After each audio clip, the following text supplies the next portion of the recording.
Oi, boa noite, boa noite, boa noite. Como é que vocês estão, minhas lindas lagartinhas, futuras borboletas? Como é que vocês estão? Hoje o tema é o luto e a fibromialgia. Então, para quem não me conhece, me chamo Paula Hobbes, sou terapeuta e fibromialgica e estou aqui para te ajudar a acabar com as dores da fibromialgia sem depender de remédios. Então, vamos começar? Eu tô dizendo boa noite porque eu sei que vou soltar o vídeo à noite, mas olha que coisa mais linda aqui atrás de mim, uma paisagem linda de montanhas. Eu tô viajando com meus filhos em Águas de Lindóia, então tô aproveitando para fazer essa live aqui. Eu tinha deixado já gravado para vocês, mas eu não sei por que não passou, não foi, tinha deixado a segunda-feira passada e essa. Então eu vou pedir desculpa para vocês por segunda-feira não ter ido o vídeo, mas eu não sei por que não foi. Quando chegar em casa eu vou descobrir. Então vamos lá, o luto e a fibromialgia. O que vocês entendem com isso, né? Vocês imaginam que o luto é somente quando a gente perde alguém?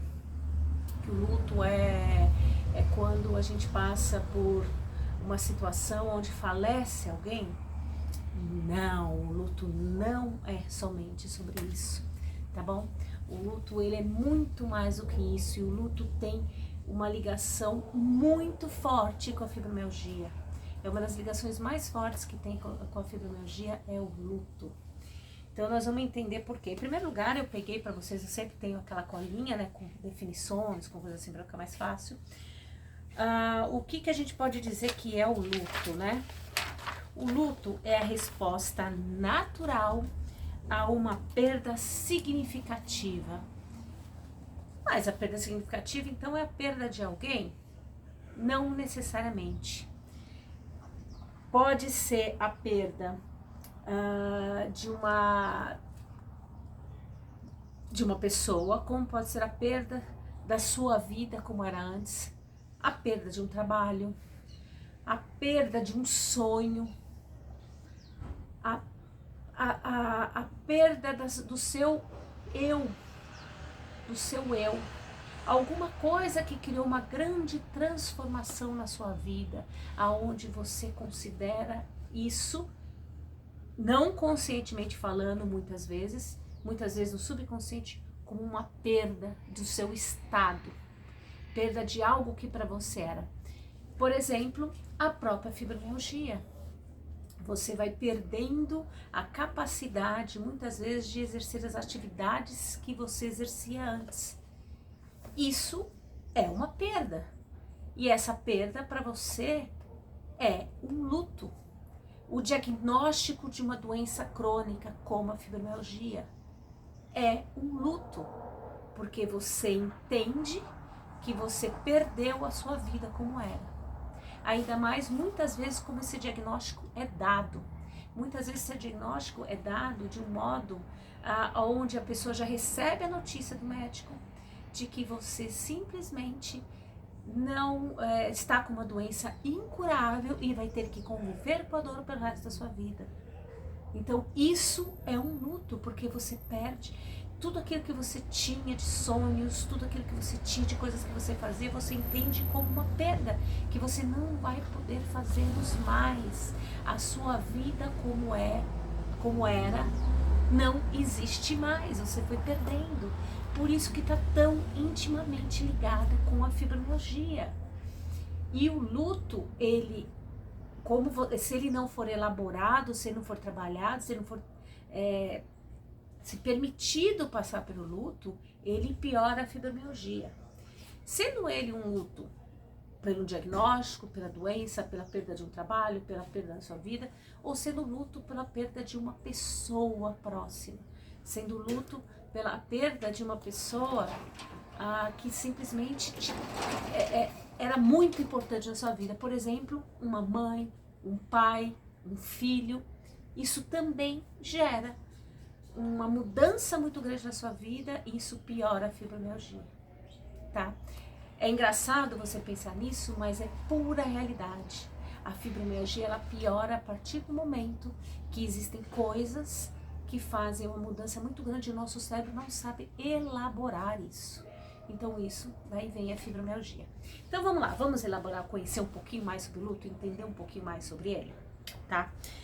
Vamos lá, o luto, ele Deixa eu ver, eu tenho essas minhas colinhas que eu faço, porque normalmente eu tenho a apresentação do PowerPoint pra vocês, né? Mas dessa vez não rolou porque eu não era pra estar gravando aqui.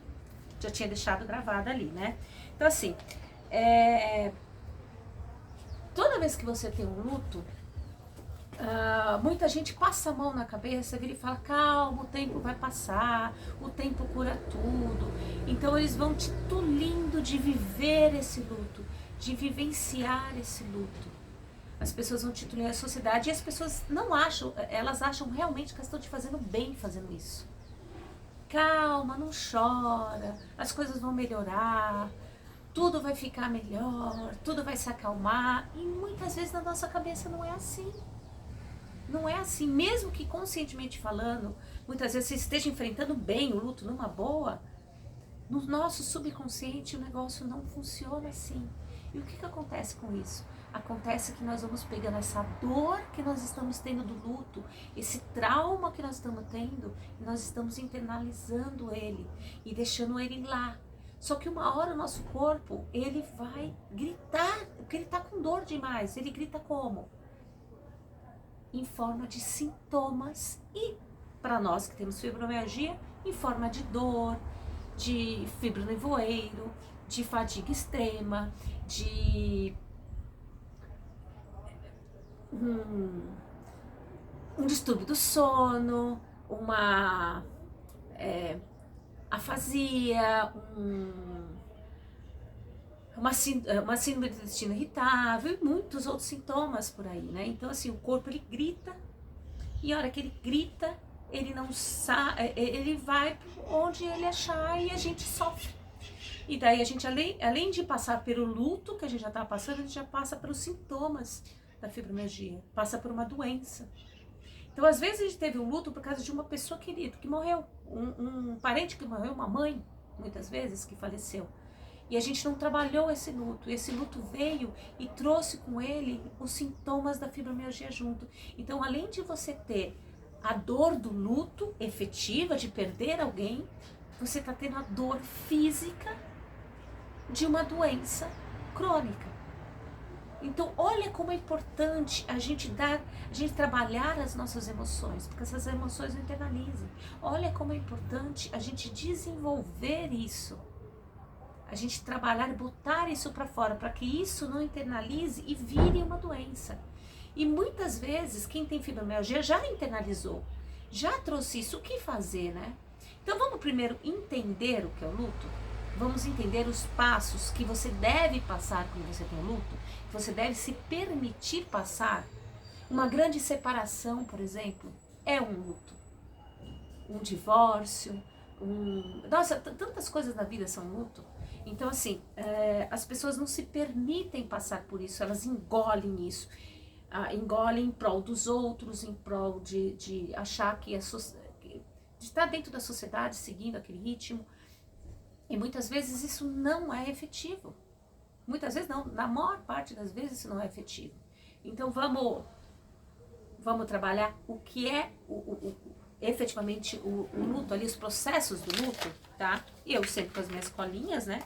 Porque eu falo que ninguém precisa decorar as coisas, as pessoas têm que saber as coisas. Saber as coisas é diferente de decorar, tá? Saber as coisas é você entender aquele processo e ter compreendido aquilo. E você saber os processos. Por isso que existe um PowerPoint, uma coisa que te dá os bullets, para te lembrar, eu tenho que falar sobre isso.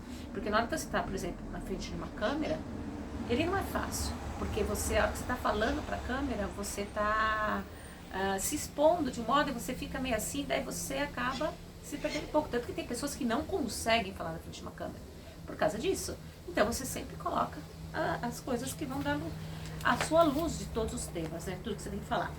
Então vamos lá. O luto, efetivamente. Vamos pensar no luto da fibromialgia, tá? Nesse exato momento. O luto do diagnóstico da fibromialgia. Mas isso vocês podem levar em consideração para tudo. Pode ser o luto de perda de uma pessoa.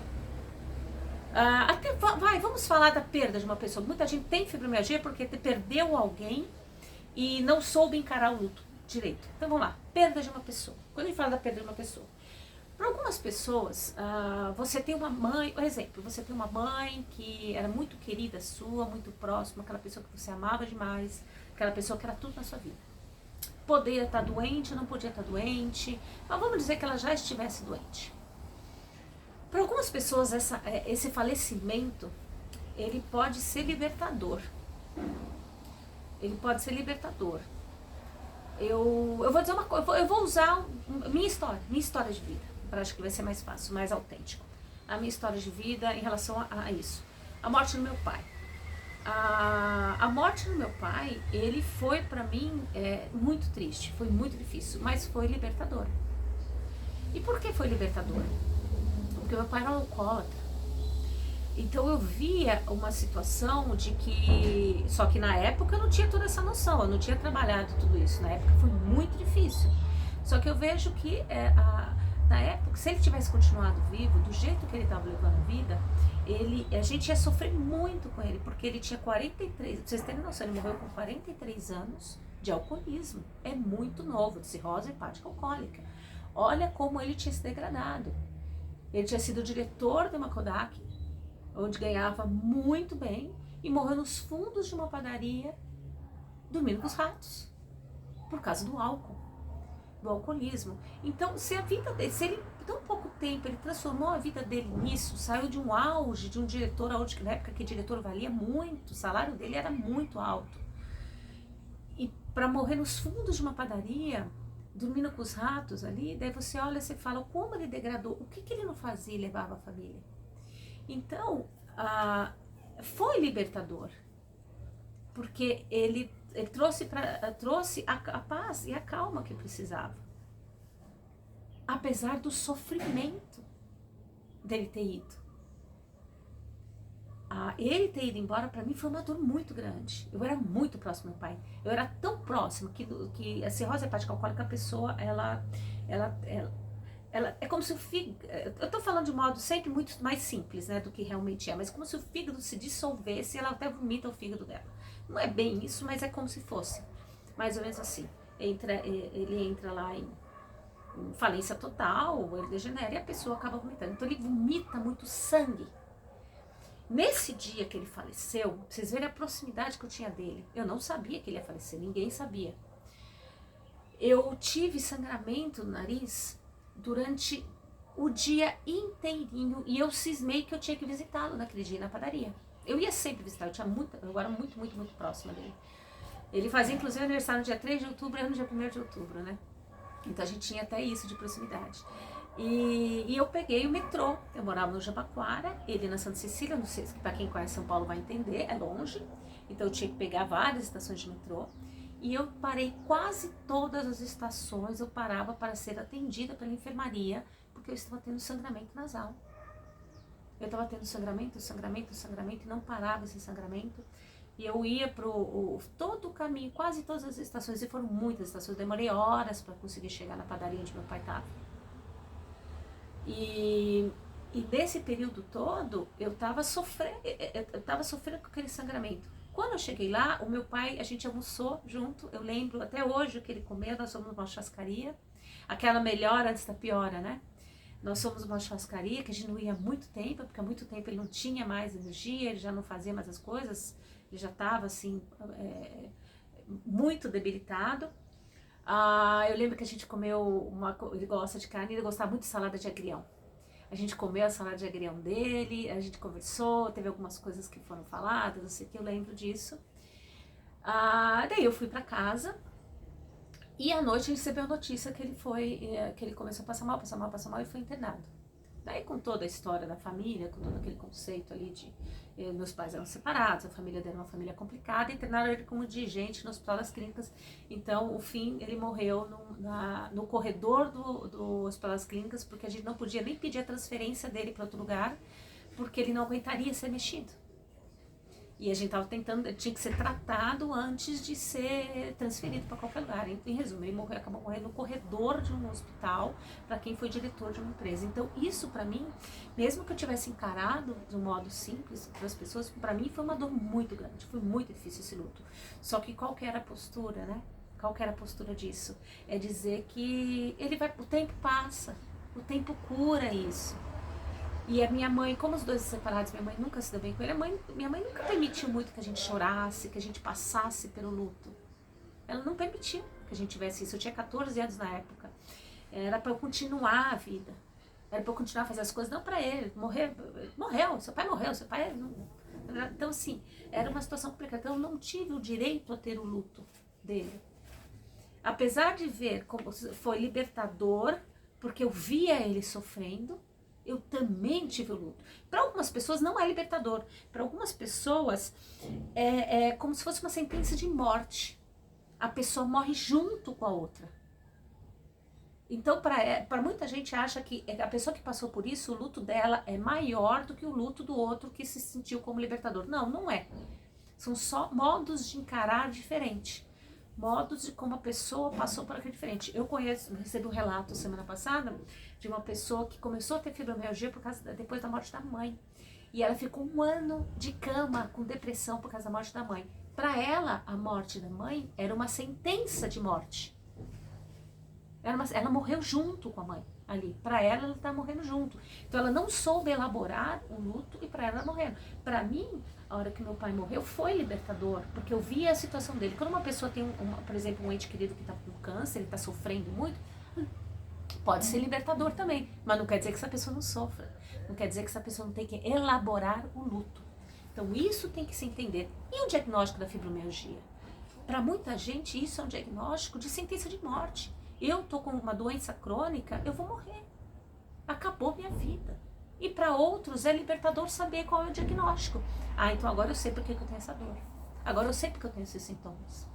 Então é isso que tem que se entender. É como a pessoa encara essa mudança de vida, que pode ser mais suave, mas não quer dizer que não tenha um luto. Não quer dizer que ela não tem que passar pelos mesmos estágios do luto. Tem que se permitir passar por esse luto. Às vezes a pessoa que soube encarar, soube fazer toda aquela coisa, aquele escarcel, que todo mundo fala, ai que absurdo, essa pessoa vai estar melhor do que o outro, que ficou quieto. E com certeza essa pessoa vai estar melhor que o outro, porque ela se permitiu passar pelo luto. Ela se permitiu ter isso. Então vamos lá. Quais são as emoções... Ai, derrubei vocês. Tô com o microfone aqui. Quais são as emoções que o luto traz, né? O luto traz muita ansiedade, muito medo, muita angústia, muita descrença, muita raiva, muita revolta. Muitas vezes pode até trazer alegria por estar vivo, por exemplo, ser um diagnóstico. Pô, fechei meu diagnóstico dessa doença. Mas que bom, é só fibromialgia, eu fiquei alegre porque eu estou viva. É um sentimento que o luto traz. Um acidente, por exemplo, onde morreu um ente querido, e você estava no acidente, alegria por ele, eu consegui ficar, olha, alegria por ter tido a sua vida de volta, sendo que outras pessoas morreram. Só que não quer dizer que você não tenha o luto em cima disso. Então isso que tem que ficar claro. Não é porque você teve alegria, porque você está vivo, que você não tem que passar pelo luto e elaborar o luto, que ele fala, elaborar esse sentimento, tá? Então, na verdade, acaba sendo uma montanha-russa de sentimentos. O sentimento de alegria, por exemplo, por você estar viva, mas o sentimento de tristeza profunda, porque o sentimento de morte já, porque eu fui diagnosticada uma doença crônica, porque o meu ente querido morreu, meu filho morreu naquele acidente. Olha isso. Então, quer dizer, olha que salada russa de sentimentos. E isso tem que ser trabalhado, porque senão essas emoções vão cada vez virar um turbilhão dentro de você e isso pode trazer muitas doenças, muitas coisas que são negativas. Então, vamos lá, tá? Muitas vezes, quando a gente passa pelo luto, a vida se transforma. Sempre, toda vez que a gente passa pelo luto, há uma transformação na vida. E muitas vezes essa vida pode ser transformada para melhor. Mas no momento do luto, a pessoa não consegue ver isso muitas vezes. Ela não consegue enxergar que essa mudança está trazendo. Eu vejo agora, passados-se tantos anos que meu pai faleceu, eu tinha 14, tenho 50 agora, que a vida melhorou depois. Por quê? Porque eu não teria como continuar a vida do jeito que eu continuei, com todos os problemas que eu tive, não sei o que lá mais, e ainda levando meu pai, carregando meu pai, como alcoólatra cada vez mais debilitado. Eu não conseguiria fazer isso. Isso seria muito, muito, muito difícil. Então, acaba sendo um ponto ali que trouxe mais leveza na vida. Trouxe muita tristeza, mas trouxe mais leveza. O que isso faz parte da salada russa de sentimentos que a gente tem.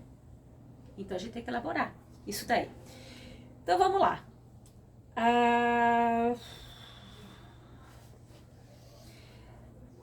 Como que a gente pode encarar isso? O que é encarar o medo, encarar o luto? É você encarar o seu medo e ter coragem de ir atrás, de elaborar e trabalhar os seus sentimentos, as suas emoções. E isso precisa de coragem, porque muitas vezes você não quer enfrentar o que está na sua frente. Você quer se esconder. E a hora que você se esconde, você acha que as coisas vão passar. E não vão passar. Elas não vão passar. Tá lá. A sua mãe morreu. O seu pai morreu. Você tem uma doença crônica. Você perdeu aquele emprego. Então é o ponto de você também ter coragem para você expressar o seu sentimento. Agora para pensar. Você tem que expressar seu sentimento, você tem que botar para fora para ele não se internalizar e te corroer por dentro. Só que o botar para fora não é para qualquer um.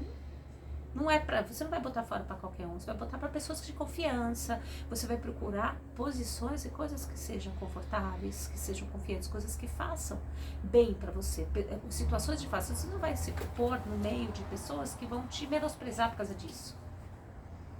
Agora, por exemplo, se é sobre o diagnóstico da fibromialgia, muitas vezes você não tem pessoas que vão te dar apoio. Se você tiver pessoas que vão te dar apoio, maravilhoso. Isso é meio caminho andado para você tratar a fibromialgia. Mas se você não tiver, é procurar grupos de apoio. Por exemplo, a comunidade que eu estou formando. É vir falar na live. É participar de um workshop. Eu devo montar um workshop logo, onde você pode expor, falar sobre o seu sentimento. É conversar, de repente, não tem jeito de conversar. Trabalhar para entrar na comunidade, para conversar, para poder falar as coisas, entrar conversar no direct, procurar às vezes um externo de pessoas que vão entender o que você passa para você ter essa confiança, porque você precisa falar, você precisa dar nome para esses sentimentos, para isso que você está passando, para esse momento que você está passando. E muitas vezes as pessoas acham que estão te ajudando na hora que elas estão te acalmando e falando, calma, não precisa chorar, calma, o tempo vai curar tudo. Não, você precisa chorar, você precisa falar sobre esse sentimento. Às vezes é procurar um terapeuta, às vezes é procurar uma terapia em grupo. Eu gosto muito de terapia em grupo. Eu gosto muito de terapia em grupo, principalmente quando você está trabalhando com a área de PNL, área de cognitivo comportamental. Eu gosto muito, porque eu acho, com a psicanálise, né? Eu acho muito, muito, muito interessante. Esse modo, eu gosto mais do que os psicólogos. Os psicólogos são bons também, são ótimos. Cada um vai se adequar a uma linha diferente. Cada um vai se adequar a uma linha diferente. Então esse é o ponto, você tem que ver aquilo que você vai conseguir se adequar melhor. Então é importante você conseguir esse grupo de apoio, pessoas que você possa falar, abrir o seu coração. E muitas vezes é mais fácil você falar com alguém de fora do que você falar com alguém de dentro. E você tem que passar por esses processos, né? Então você tem que passar com pessoas de segurança, que você tenha segurança, e com pessoas em lugares que tenha segurança. Por exemplo, por que eu falo que eu não vou fazer aberto aqui uma sessão na rede, na internet, de tratamento com uma pessoa? Eu falo que a gente tem que ficar fechado num lugar contido, de repente uma sala de Zoom, de Teams, num lugar que seja onde a pessoa se sinta segura para falar. Porque senão ela está sendo exposta, e a hora que ela está sendo exposta, isso não é bom, isso não é seguro para ela. Então assim, é muito importante a gente procurar esse ambiente seguro. Por isso que eu montei o grupo que já está fazendo tratamento comigo, já está fazendo terapia, o curso comigo, porque as aulas são fechadas, então eu não consigo fazer isso, e não consigo fazer isso na internet. Por isso que eu estou pensando em fazer alguns workshops ali, onde eu consiga colocar pessoas no ambiente fechado para que eu possa fazer esse controle. Seja um ambiente controlado, seguro e com pessoas seguras para você conversar. Porque você precisa pôr para fora. Todo mundo que tem a fibromialgia passou por um luto, sendo o luto da morte com alguém, como sendo o luto do próprio diagnóstico, da própria doença, da própria mudança da sua vida por causa da doença. Eu não consegui mais lavar uma louça, tomar um banho, ser independente. Normalmente quem tem fibromialgia é uma pessoa que gosta, faz tudo sozinha, inclusive faz tudo dos outros sozinha. O que era para o outro fazer, você faz. E de uma hora para outra você passa por uma situação onde você não consegue mais fazer nada sozinho, você depende dos outros. Isso é desesperador para você. Para quem tem fibromialgia, isso é angustiante. Isso é um ponto, é quase um atestado de morte para muita gente. Não ter mais essa autonomia. Eu sempre fiz tudo sozinha, eu não pedia ajuda. De uma hora para outra eu precisava ter ajuda de todo mundo. Fala, caraca, e aí, né? Como é que eu fico? Para mim isso foi terrível. Isso foi a morte. Então você tem que passar, por isso que tem que ter esse ambiente, né? Você tem o que a gente fala aqui, honrar a sua perda. Honrar a sua perda, reconhecimento. Eu vou até ler, porque eu fiz o texto bonitinho. Honrando a sua perda, reconhecendo que você não está mais como antes. Que você tem que estar em primeiro lugar para si mesmo. Em primeiro lugar você tem que reconhecer isso para si mesmo, para depois pôr para os outros entenderem a sua situação. Então você tem que honrar a sua vida, a sua dor, o seu luto, a sua perda. Para assim você conseguir reconhecer tudo e primeiro para você se perdoar, em primeiro lugar por ter agido mal com você mesmo, de não aceitar o seu luto, de não aceitar a sua perda, reconhecer que você tem essa perda e depois você colocar para o outro. Isso é muito importante para que a gente possa fazer um trabalho de recuperação em relação ao luto, para que você possa tirar isso que está te corroendo dentro, que está transformando em dor, em algo que essa emoção que vai ser liberta. Essa emoção que vai ser liberta e não vai ser mais algo, um gatilho e um ponto de mais dor da fibromialgia, de mais sintomas da fibromialgia, tá? Então vamos lá. Quais são os pontos, né, da fibromialgia, né? O que a gente tem que passar nas fases que o luto tem, né? O luto tem a fase da negação, a fase da raiva, da barganha, da depressão, da aceitação e do recomeço. E é importante que você passe por todas essas fases. Agora você vai falar que você vai passar por essas fases certinho? Não. Essas fases vão e voltam. Às vezes você passou pela negação. Daí você passou pela raiva, passou pela barganha. Só que depois da barganha, antes de você ir para a depressão, você fala não, você volta para a negação. Então é uma coisa de vai e volta, até que você consiga realmente trabalhar e ter repertório para que você desenvolva esse sentimento do melhor modo possível. Então isso é importante você entender, que não é linear esse trabalho, mas é um trabalho que você tem que fazer. E a partir do momento que você entende que existe isso, você consegue ver em que fase você está e você vai trabalhando. Se permita estar na fase que naquele momento é a sua. Não corte você. Não fala, não, eu negação, não, eu tenho. Não, às vezes, se você pulou a negação, você vai voltar uma hora na negação.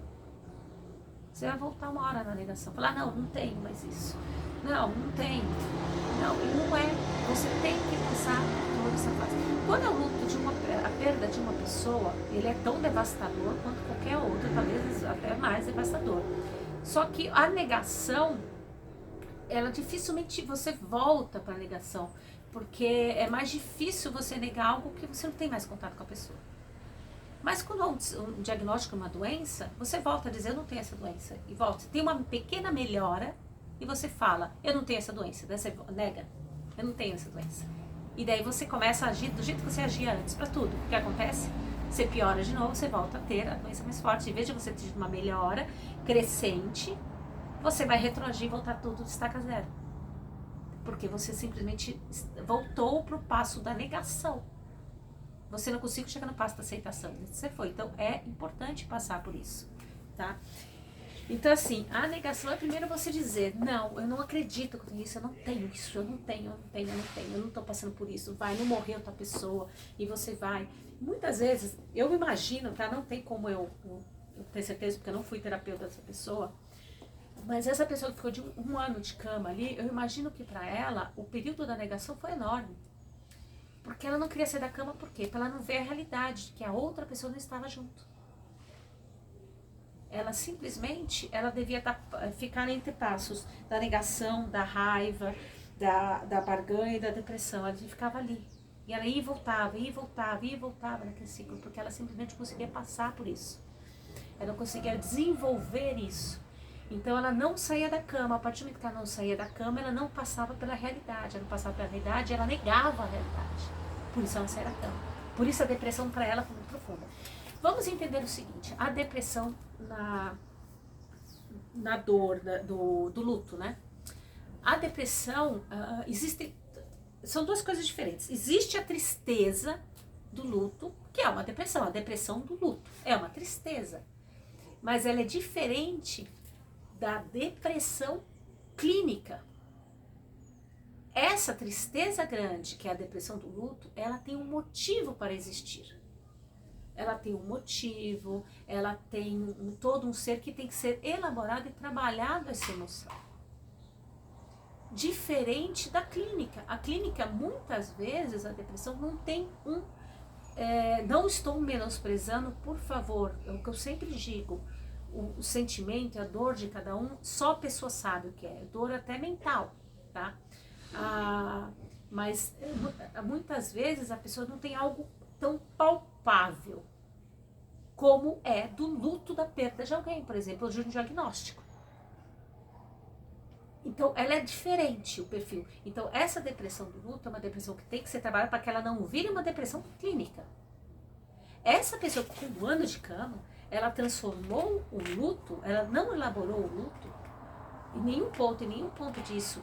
E ela se transformou esse luto se afundando. E ela morreu junto com essa pessoa. E ela se afundou ali. Daí ela transformou a depressão normal da perda de alguém na depressão clínica. Ela se tornou daí um doente de depressão. Ela acabou com a vida dela e ela, com o tempo, ela adquiriu até a fibromialgia. É porque ela achava que ela tinha que morrer junto. Ela morreu junto, na verdade, ela se enterrou junto com a pessoa. Então é isso que tem que entender. São dois tipos de depressão diferentes, mas uma pode levar a outra. Porque simplesmente você não tinha. Uma pessoa que já está em depressão e que passa por um momento onde tem uma transformação muito grande na vida, que é um luto, ela pode vir a piorar a depressão que ela já tinha. Ela não consegue passar por aquela fase. Então isso é importante entender. Nós temos que passar por todas as fases. Não é fácil passar por essas fases, mas você tem que reconhecer essas fases, você tem que reconhecer todo esse trabalho, você tem que reconhecer esse caminho para que você consiga passar por esse caminho de modo sadio. Eu falo que o conhecimento é uma das principais armas para combater a fibromialgia. O conhecimento de você mesmo. Eu não estou falando nem das técnicas. Porque você não vai virar uma terapeuta, você não vai virar uma terapeuta integrativa, você não vai virar... Você precisa conhecer as técnicas que você vai usar, só que você precisa conhecer você mesmo. Conhecer o seu trabalho, o seu corpo, e trabalhando a sua mente, trabalhando a nossa mente não é uma cebola que você vai descascando e tirando as coisas. Você tem que ir trabalhando isso e se conhecendo melhor, se autoconhecendo melhor. Sempre fazendo um trabalho de autodesenvolvimento. Isso vai ajudar com que você consiga passar melhor pela fibromialgia, passar melhor por todos esses processos de luto, por todos esses processos que a fibromialgia traz com o diagnóstico e as perdas que nós temos na vida devido à fibromialgia. E por incrível que pareça, você vira e fala, poxa, então eu vou agora no luto aprender com todo esse luto, a aceitar as perdas que eu tive por causa da vida da doença. E isso vai fazer com que eu não tenha mais a doença, mais as dores. Então por que eu estou tendo que aceitar? Então, por incrível que pareça, a hora que você começa a aceitar isso, muitas vezes você vai diminuir as suas dores. Muitas vezes não, normalmente você vai diminuir suas dores, a menos que tenha outras coisas, por isso que eu falo muitas vezes assim, porque daí tem outros fatores ali, outras coisas que aprisionam a pessoa, né? Não é só o luto, né? Mas muitas vezes ela vai ter uma melhora muito grande da dor. Daí você fala, então eu não, a partir do momento que eu fizer isso, eu não tenho, mas você tem que elaborar esse sentimento, porque o diagnóstico você tem. Você tem uma doença crônica, uma doença incurável e crônica. E que você vai aprender a lidar com ela. Então você não vai mais voltar a ter a vida como você tinha antes. Sua vida vai ter que mudar. Mas não quer dizer que ela vai mudar para pior. Eu acredito que a vida vai mudar para melhor. Por que ela vai mudar para melhor? Porque você vai mudar algumas coisas que fizeram você adoecer. As coisas que te adoeceram. A partir do momento que você vai aprender a tirar essas coisas, você vai começar a ter uma vida sem as dores da fibromialgia, sem depender de remédios, e simplesmente você vai fazer isso tendo tirado as coisas que te incomodavam. Então olha que legal, a sua vida agora não vai ter mais as coisas que te incomodavam. Então será que sua vida não vai estar melhor do que antes? Só que para isso você precisa elaborar o seu luto, trabalhar o seu luto, trabalhar cada etapa do luto. Existem exercícios, as coisas que a gente pode fazer e trabalhar com isso. E tem que ter uma coisa chamada resiliência, que não é fácil para quem tem fibromialgia. Porém, ela é necessária. Mas a resiliência é algo que dá para se também elaborar, também se conquistar a resiliência. Você vira e fala, mas eu não tenho. Tem como, tem como. A partir do momento que você tem um propósito, você torna-se resiliente. Que você tem uma verdadeira, um propósito que atinja o seu verdadeiro valor de vida, você vai se tornar resiliente.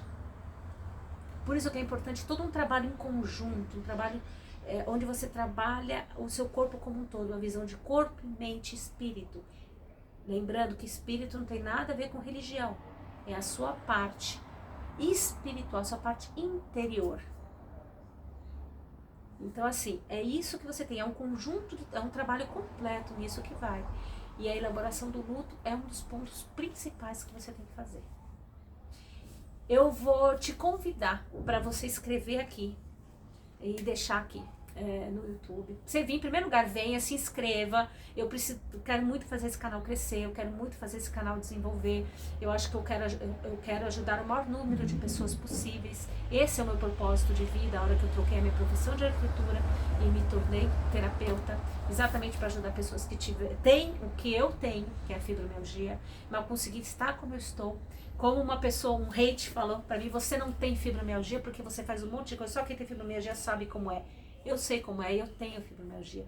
O grande lance é que eu trabalhei, elaborei a minha fibromialgia e eu controlo a minha fibromialgia. Não quer dizer que eu nunca mais tive dor, gente. Não quer dizer isso. O que quer dizer é que eu convivo muito bem e normalmente sem dor. Só quando eu faço as coisas que normalmente eu sei que me causam dores, ou eu passo por momentos, por exemplo, se eu passar por um luto muito grande, eu vou ter que trabalhar e elaborar tudo isso. Porque senão eu posso trazer de novo as dores. Por quê? Porque eu já tenho a fibromialgia. Eu já tenho a fibromialgia. Então é saber lidar com isso. Então eu vou no tempo todo sabendo lidar com a fibromialgia, vivendo com uma doença crônica. Só que eu elaboro as coisas e ressignifiquei minha vida para diminuir os meus gatilhos. Eu não tenho mais gatilhos diários. Que seja, alguns gatilhos, a vida não é perfeita. A vida não é perfeita. A vida ela é real. Então alguns gatilhos é difícil você tirar, mas eu aprendo. Por exemplo, estresse. Estresse é um gatilho fortíssimo, meu, de dor. Mas daí eu sento, uso uma técnica integrativa, por exemplo, de respiração, uma coisa para acalmar, para aliviar a tensão, acalmar a mente.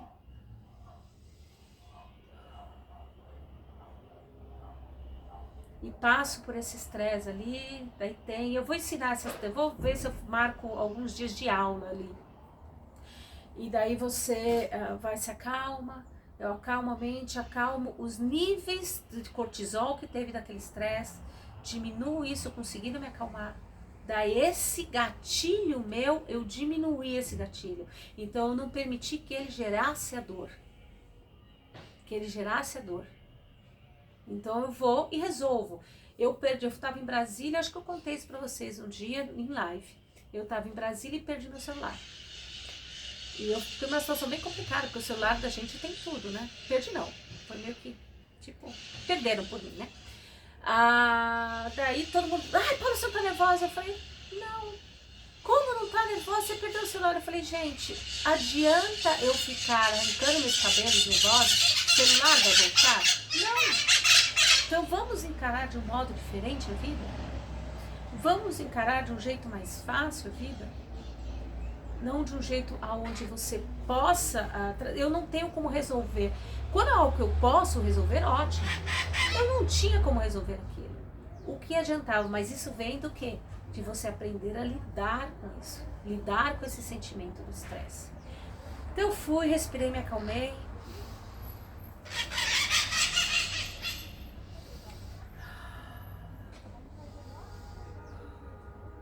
Me acalmei. Eu até, quando eu faço isso, dá até sono.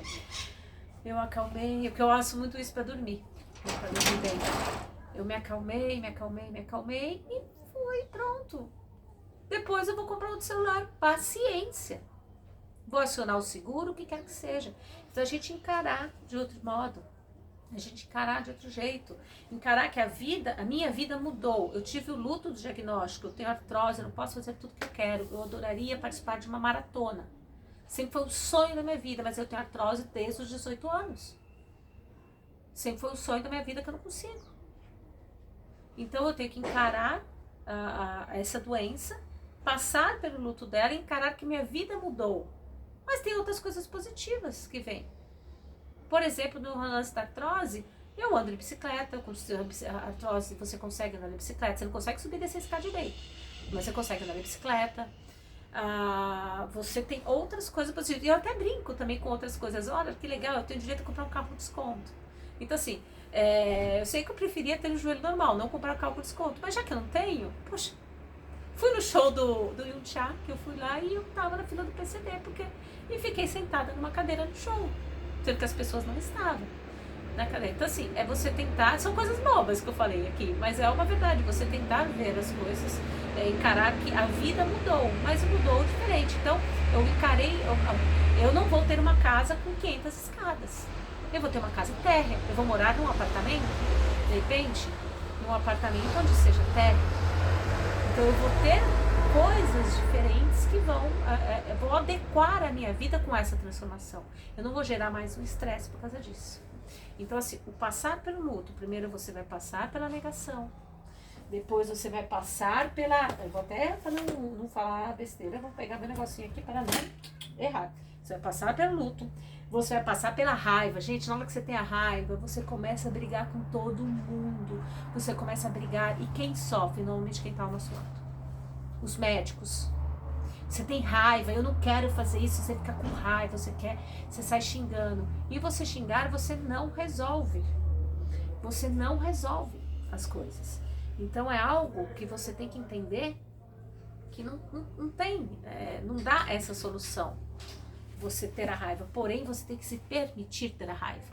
Esse que é o ponto, você sabe que isso não resolve, mas se permita ter a raiva. Só que pense também que a raiva que você vai estar tendo, você pode descarregar de outro modo, você ensina a pessoa ao seu lado. Por exemplo, se vocês acompanham as lives no Instagram que eu faço todos os dias, a live que eu fiz na terça-feira, a live falou sobre justamente sobre você utilizar um diário. E nesse diário, uma das partes do diário é onde você vai descarregar toda a sua raiva lá. Você vai xingar, você vai gritar. Pode gritar, pode xingar, pode fazer o que você quiser. Você joga essa raiva fora, gasta essa energia dessa raiva. Não nos outros, porque não vai te fazer bem. Você depois vai ter outros problemas se você fizer isso. Mas descarrega essa raiva, joga fora. Você precisa pôr pra fora essa raiva. Então ponha pra fora. Ponha pra fora essa raiva. Depois você vai pra parte da barganha. A barganha é a hora que você tá, Deus, por que você fez isso? Não, e se eu fizer isso, você me ajuda. Se eu for lá, se eu rezar não sei quantos terços, você vai providenciar pra mim que eu não tenha mais? Pode ser que seja um milagre, pode ser, mas assim, você fica barganhando. Normalmente não acontece esses milagres desse modo, né? Você fica barganhando as coisas. Às vezes se eu fizer tal coisa, será que a outra pessoa vai voltar, e se eu fizer um tratamento XYZ, eu vou deixar de ter essa doença crônica. Então assim, você vai tentando barganhar ali. E aí no caso do diagnóstico da fibromialgia, a fibromialgia não tem cura, tem você controle, que é o que eu falo. É um controle onde você pode não ter mais as dores, então você pode acabar com as dores da fibromialgia sem depender de remédios. Isso depende de você. Só que isso eu não estou dizendo que você não tem a fibromialgia, você vai continuar tendo a fibromialgia. Você não vai deixar de ter uma doença crônica, você só vai aprender a conviver com ela corretamente. Para que ela não controle a sua vida, e sim você controle ela. Então, mas tem uma característica que o pessoal achar que vai, sabe, tipo fazer aquela cura milagrosa, aquelas coisas ali que você sabe que não tem, é aquela que você acaba gastando fortunas com coisas e que não funcionam, e você pode na barganha, você vê que começa a não funcionar o negócio, você volta pra negação e pra raiva, você vai e volta, né? Você vai voltando pra tudo, né? E depois vem a depressão, você entra na tristeza profunda daquilo. Se permita ter essa tristeza, se permita chorar, chore, descarregue essa tristeza, não engula o seu choro, não engula, chore, chore, chore, converse, ponha pra fora esse sentimento, ponha pra fora o sentimento que você tem, da angústia que você tem, da tristeza que você tem, ponha pra fora esse sentimento e dê nome para os sentimentos, muito importante que você dê nome para eles. Daí, a hora que você conseguir passar por isso, você vai para aceitação. Você começa a aceitar, eu tenho essa doença, e agora o que eu posso fazer para trabalhar essa doença de um modo melhor? Porque eu não quero viver debilitada, eu quero tentar recuperar muita coisa, ter uma vida legal. E você consegue ter com a fibromialgia uma vida legal, desde que você ressignifique, daí você começa a ver isso, o como fazer, né? Daí um tratamento correto, as coisas corretas, o como fazer isso, né? E daí recomeçar a sua vida, a hora que você reconstrói tudo, a hora que você entende como é a sua vida agora, como a sua vida tem que ser, você começa a reconstruir a vida. É muito importante você voltar a sonhar, voltar a ter propósito de vida alinhado com aquilo que você acredita na vida, com aquilo que realmente para você é importante, com o seu significado de importância na vida. Então esse é o recado de hoje, tá bom? Sobre o luto e a fibromialgia. Quero que vocês trabalhem isso, desenvolvam. Quem gostou, curte, escreve alguma coisa, coloca pra mim assim, se você curtir, coloca um coraçãozinho roxinho pra mim aí. Curte, se inscreva, compartilhe com as pessoas que você sabe que tem fibromialgia. E vem comigo nas lives no Instagram, todos os dias eu faço uma live, lá você pode bater um papo, você pode inclusive entrar comigo na live para conversar comigo. Então esse momento ali da live, todos os dias de manhã, então eu faço essa live, então participem dela, venham. E segunda-feira estamos aqui de novo, tá bom? Então um beijo, gente. Tchau, minhas lindas lagartinhas, futuras borboletas, eu quero ver vocês voando muito por aí, tá bom? Beijo, beijo, beijo, beijo. Muitos beijos, gente. Tchau, tchau, tchau. Tchau. Deixa eu pôr aqui assim, ó. Tchau, tchau, tchau, tchau.